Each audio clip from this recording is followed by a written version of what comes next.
Hello students, welcome back to Study with Simran. Today we are going to start class 12's first chapter, which is Not for Profit Organization or NPO.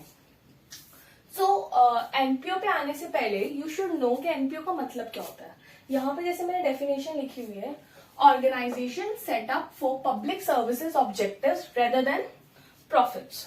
तो वो organizations या वो companies जो setup की जाती हैं public की services के लिए. Public services like education, health care facilities and many of them, right.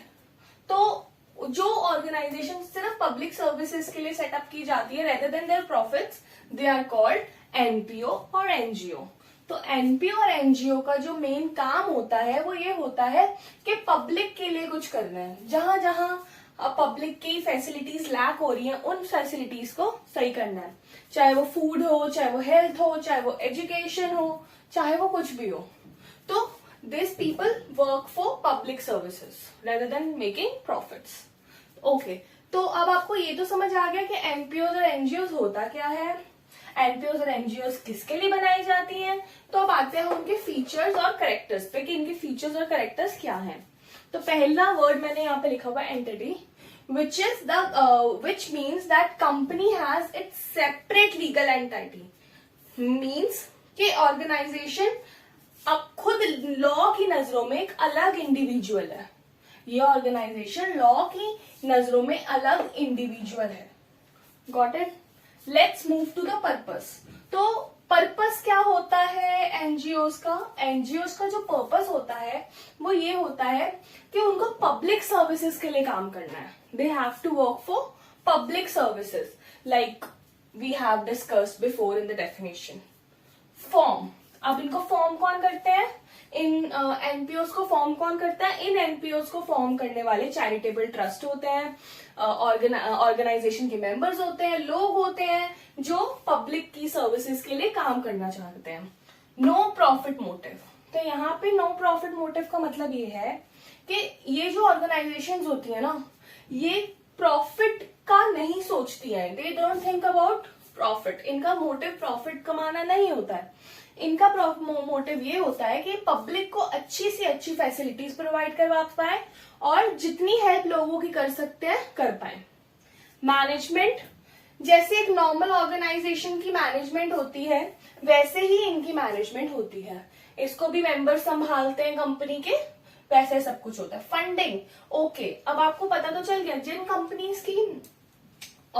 Companies का या ऑर्गेनाइजेशन का पैसा कमाने से मतलब है, प्रॉफिट बनाने से मतलब है, उनको फंड जो है रेज करना पड़ता है या खुद कैपिटल डिस्ट्रीब्यूट करनी पड़ती है, कैपिटल डालनी पड़ती है. लेकिन एनजीओज के केस में दे गेट डोनेशन और सब्सक्रिप्शन. वो उनको डोनेशन और सब्सक्रिप्शन मिलती है. फंडिंग तो हो गया. अब चलते हैं अकाउंट्स पे. ओके, जैसे हमने पिछली बार डिस्कस करा था, आपको क्लास 11 में भी पता होगा कि जो अकाउंट्स हमें डिफरेंट आपको पता है, हम अलग अलग कंपनीज के लिए अलग अलग अकाउंट्स बनाते हैं. Trading account, PNL account, balance sheet. But इसमें क्या बनता है, इसमें रिसीट एंड पेमेंट अकाउंट बनता है, इनकम एंड एक्सपेंडिचर अकाउंट बनता है और बैलेंस शीट बनती है. ठीक है, इसमें भी प्रॉपर अकाउंट्स बनाए जाते हैं, लेकिन इनके अकाउंट्स के नाम थोड़े डिफरेंट है, which is receipt and payments account, income and expenditure account and balance sheet.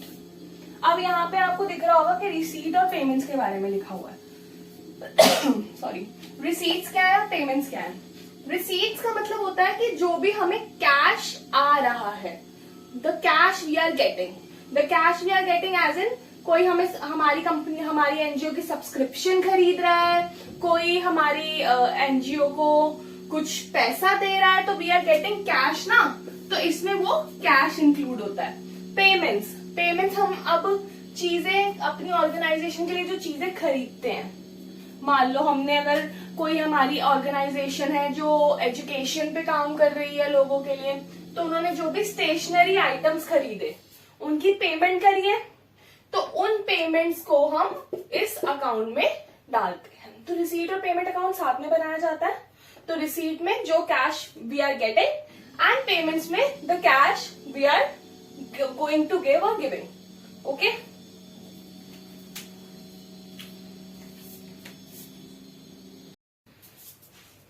Before moving forward हमें ये पता होना चाहिए कि एनपीओ क्लास 12 के एग्जाम्स में कितने मार्क्स का आने वाला है।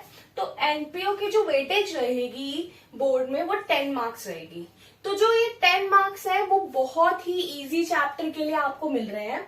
तो मेरी तो एडवाइस आप सबको यही होगी कि आपको इस चैप्टर पे फटाफट से कमांड पकड़नी है और ये 10 मार्क्स को अपने हाथ में लेना है। तो 10 मार्क्स की क्वेश्चंस कैसे कैसे होंगे, तो 10 मार्क्स के क्वेश्चंस ऐसे होंगे कि 6 मार्क का एक लॉन्ग क्वेश्चन, 3 मार्क का एक छोटा क्वेश्चन और 1 मार्क का एक थ्योरी पार्ट में से क्वेश्चन। ओके, तो अब हम आपको दिख रहा होगा कि यहाँ पे कुछ मैंने फॉर्मेट्स बनाए हुए हैं। तो इन फॉर्मेट्स को डिस्कस करते हैं। पहले एनपीओ की जो हम फाइनेंशियल स्टेटमेंट्स बनाते हैं, चाहे एनपीओ हो या कोई भी सोल कंपनी हो, कुछ भी हो, we have to prepare this financial statements. तो अगर आपको याद है आपने 11th में फाइनेंशियल स्टेटमेंट्स वाला चैप्टर करा था, तो वहां पर भी आप पीएनएल अकाउंट, ट्रेडिंग अकाउंट, ये सब चीजें बिल्ड करते थे। अब ऐसे ही नॉन प्रॉफिट ऑर्गेनाइजेशन, चाहे इनका मोटिव प्रॉफिट बनाना नहीं है, लेकिन इनको भी तो अपने अकाउंट्स रिकॉर्ड मेंटेन करके रखने ही पड़ते हैं। तो उसके लिए 3 अकाउंट्स बनते हैं, receipt and payment account, income and expenditure account, balance sheet. Balance sheet तो आप सबको पता ही है, ये वर्ड आपके लिए न्यू नहीं है। बैलेंस शीट वो स्टेटमेंट होती है जो हमें बताती है हमारी एसेट्स और लायबिलिटीज के बारे में, कि कितनी एसेट्स वी ऑन और कितनी लायबिलिटीज हमारे ऊपर है, राइट। तो अब आपको जैसे मैंने अभी बताया था, रिसीट एंड पेमेंट अकाउंट क्या है। रिसीट एंड पेमेंट अकाउंट में वो सारी पेमेंट्स आती हैं जो हमने की होती हैं और सारी रिसीट्स आती हैं जो पैसा हमें मिला होता है, राइट। तो रिसीट एंड पेमेंट अकाउंट जो होता है वो रियल होता है नेचर में, वो रियल अकाउंट होता है नेचर में। रियल अकाउंट का आपको एक नॉर्मल सा रूल याद होगा, debit what comes in and credit what goes out. तो इसमें भी वही सब है, जो चीजें आपको मिल रही हैं, जो पैसा आपके पास आ रहा है, वो हम रिसीट में लिखेंगे विद द अमाउंट, एंड जो पैसा हमारे यहां से जा रहा है, जो चीज जा रही है, उसको हम पेमेंट्स में लिखेंगे विद द अमाउंट। तो रिसीट एंड पेमेंट अकाउंट तो आपको क्लियर हो गया होगा कि रिसीट अकाउंट क्या है और पेमेंट्स में क्या सब आता है। तो अब हम आगे मूव करते हैं इनकम एंड एक्सपेंडिचर अकाउंट में। इनकम एंड एक्सपेंडिचर अकाउंट कहीं ना कहीं पीएनएल अकाउंट से काफी मिलता जुलता है और ये नॉमिनल होता है नेचर में। PNL income and expenditure account is nominal in nature. इसमें वो सारी ट्रांजैक्शंस आती हैं जो हमारे करंट फाइनेंशियल ईयर में हो रही हैं, जिसके बारे में अब अगर हम आगे क्वेश्चन करेंगे तो हमें पता चलेगा कि रिसीट्स में क्या है, पेमेंट्स में क्या है, एक्सपेंडिचर में क्या है और इनकम्स में क्या क्या है। और बैलेंस शीट, अभी जैसे हमने बात करी कि बैलेंस शीट क्या होती है, बैलेंस शीट में क्या क्या आता है, आपको ये सब पता है क्योंकि this is not a new thing for you. Balance sheet वो सारी स्टेटमेंट शो करती है हमारी एसेट्स के बारे में, हमारी लायबिलिटीज के बारे में। तो यहाँ पर हमें कि फाइनेंशियल स्टेटमेंट कौन कौन सी आएंगी एनपीओ में, वो सारी हमें पता चल गई है कि रिसीट एंड पेमेंट अकाउंट आएगा, इनकम एंड एक्सपेंडिचर अकाउंट आएगा। और ये चैप्टर 10 मार्क का है, जिसमें से 6 mark for long question, 3 mark for short question और 1 मार्क फॉर थ्योरी।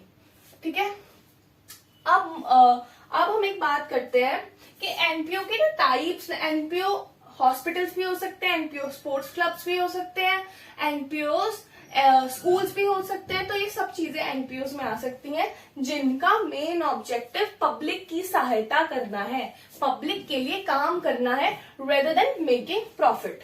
तो अब हम नेक्स्ट वीडियो में चलेंगे इनके ही प्रैक्टिकल क्वेश्चंस पे कि हमें इनके प्रैक्टिकल क्वेश्चंस कैसे सॉल्व करने हैं, कौन कौन से क्वेश्चंस है, क्या चीज कहाँ आएगी। तो हम उसके बारे में नेक्स्ट वीडियो में बात करेंगे। अगर आपको ये वीडियो पसंद आई हो तो please do like, share and subscribe to my channel which is study with Simran. Thank you.